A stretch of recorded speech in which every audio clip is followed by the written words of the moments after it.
Hi Nivas. Hey, Abhinav. Lovely. Hi, Nivas. Hi. Today, we're diving into a dream role, the head of marketing of a B2B company that builds in India and sells to the US. These roles command salaries that are upwards of 50 lakhs owing to their US market demand. Our guest today is Nivas, a former marketing leader from Freshworks. We're going to conduct a mock interview wherein Nivas will show you how you can interview and crack these high-paying marketing roles.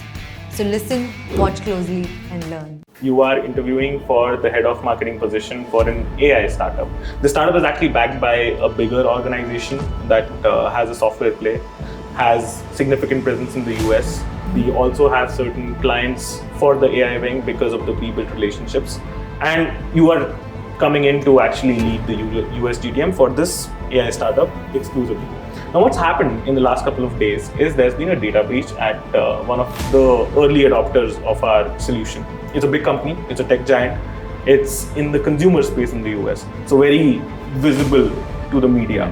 The data that got leaked had personal information, contact, address, and financial information. The company's never seen something like this before. They traced it back to our solution. So while there is outcry about how that company handles its data, there is also outcry in the potential customer base about our solution and our practices and our capabilities. We did sort of like a dip test, and the surveys are showing that perception has taken a big hit, because anyway, Indian or made in India stuff that's made for the world is not perceived well. The India angle is attached to it. Because we are first movers and we have certain relationships, people do see the potential in our offering. So what we ideally start off with is, as soon as the fix has been done and the media announcement has been done, Right. First, just speaking to your current customers and ensuring, are they facing a similar situation, right?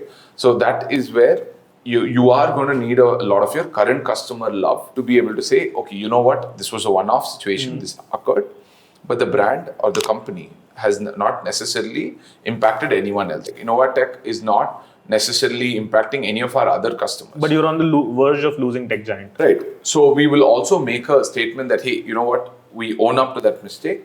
What we will ensure is we will deliver that fix and this will not happen again. But if tech giant wants to leave us, it is up to them. Right? They do. They've made you the scapegoat.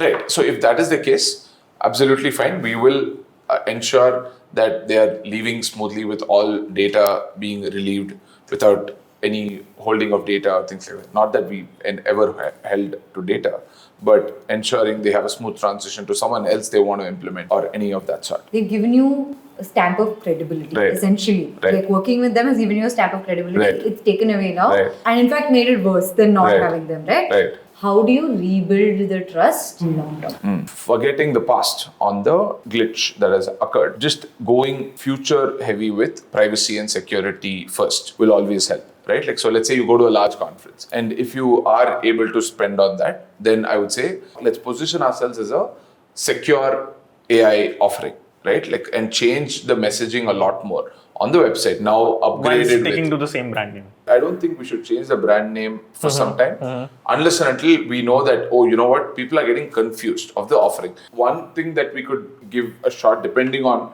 if it's still not fixed, right, is to modify the logo a little to make it a lot more feel like secure, right, or enterprise heavy, right? Because in the initial days, always startups tend to design a logo which is a lot more smaller, faster, like even I think Zuck says this, right?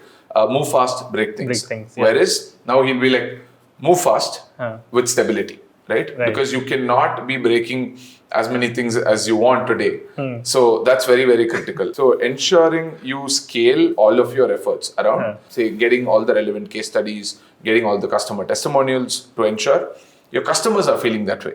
And even your homepage messaging can change, your event messaging can change. The way you position is also a lot related to security, right? So Nivas, two things here. One, can you not also go back to the management and figure out an offering that functionally creates a deeper level of trust or a guarantee. Sure, you're safe, but what is the skin in the game? Can you answer that question? Second is, while you're doing all this repositioning activity and changing the narrative, can you give me a few lines around that? What we're trying to say is, for example, we'll deliver this to you in 30 minutes or it's free. It's a guarantee. It's a guarantee. I feel like, okay, I can depend on this actually reaching me in 30 minutes. Whether or not it reaches me in 30 minutes is a completely different conversation. I'm hungry, I want something right now, 30 minutes, it's going to be here. Right. So I just need that security. Two, and just adding to his second point. Because you've already defaulted once in the eyes of the public. Yeah. In 5 years,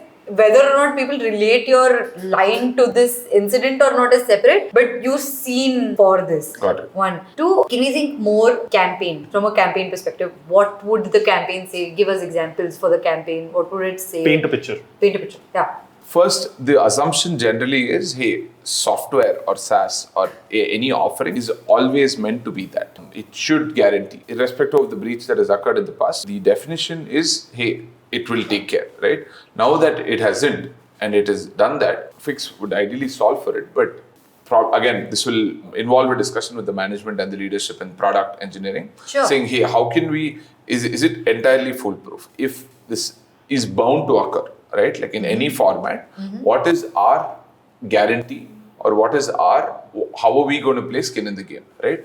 It could mean things like, say, as extreme as it can sound, taking on the lawsuits, saying, hey, for this particular thing, we will ensure this sort of liability can happen, right?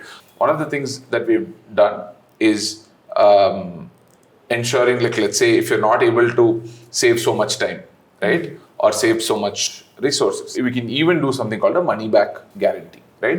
Where we can say, hey, if you're not able to achieve this sort of a result, you will get the percentage of the money, so that, again, company will also not end up losing all the money, because there is a significant amount of work that goes in for this. But at the same time, the customer feels very trusted and he or she can make the right investments around it. Like, think of a literal full-fledged campaign with a line for the campaign, with like your legs for the campaign. What do you do? I'll use something around, again, it is not like a tagline of sorts, but more around your data, our promise, we ensure this is being taken care of. Starting at the messaging or the positioning, saying, hey, you know what, secure, or probably if there is a compliance, right, go get that, fight your way to go get that compliance and say, okay, you know what, if this compliance kicks in, all of that sorts for it, right? Without having it in your positioning or messaging, it's going to be very difficult for them to necessarily pick you, right? In B2B as well, right? Like, one of the very interesting things, or this again goes back to B2C as well. Sorry, just to clarify before you go ahead, not asking you to build a campaign around the problem itself. Not that will just blow it out of proportion. That's not what we want to do. We want you to build a campaign that subtly brings this about. What you're selling is AI services for retail. Right. You fucked up there. Right. How do you market secure AI services for retail? That's essentially what she's trying to say, instead of just marketing security. We're not asking you to market security. That's not the brief. Imagine this to be a combination with your GTM strategy. Got it. Would it still be your data, our promise? I think it is going to involve keywords like secure, your data, our promise. Just ensuring we capture it within probably the first 3 to 4 words. The value offering, right, can be in the taglines, can be in the messaging and stuff like that. But if you've seen the iPhone ad, right, like a lot of the times they've spoken about the privacy being the primary thing.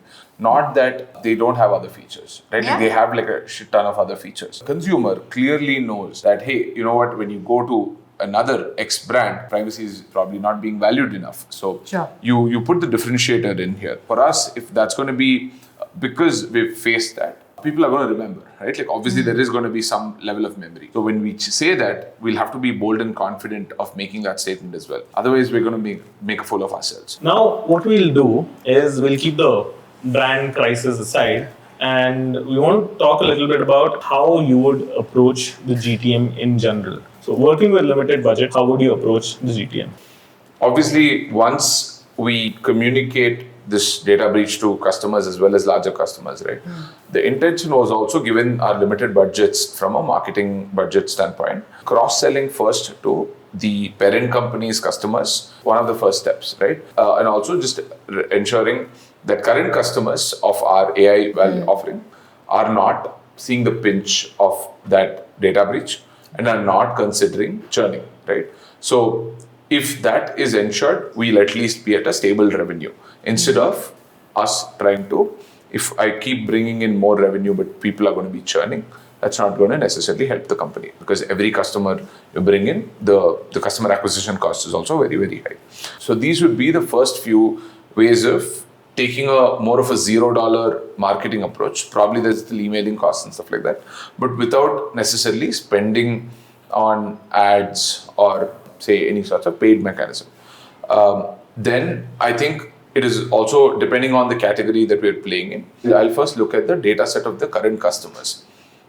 Just nailing down on a slight more tighter ICP definition. Which type of companies? Are they PE backed? Are they VC backed? Are they bootstrapped? Right? Like just ask about 10 to 15 questions on your current customer and trying to identify a pattern. At what stage do they pick this sort of a product? When do they really, really feel the pinch? When do they scale? How much are they willing to pay? Right? Like all sorts of answers, like just identifying the ICP will genuinely help us go after a more niche market given the budget constraints that we have, right? Like if we throw a wider net, we might catch a lot of unnecessary customers which might churn at the end of the day. Third, one of the more important things in SaaS is it higher ACV, as in higher annual contract value? Is it higher deal sizes or lower deal sizes? And how long does it take to close? What are our current existing performing channels? Because it could be either from the parent company customers or not necessarily from that. So just identifying what has necessarily worked in the past and probably forming a pattern from a channel standpoint. Can you summarize? 3 things. First, evaluate churn. Look at your current customers and see if they are impacted by the data breach and ensure they're not churning, right? Second, go to your parent company customers. Look at how and all they can benefit from your current offering. Not just customers, but also lost deals or other prospects. The third being, look at your past data around what channels have performed, form a hypothesis around it. Sure, got it. Okay, cool. Yeah. Thank you, Nivas. Lovely. Thank you so Lovely. much. Thanks, Abhinav. Yeah.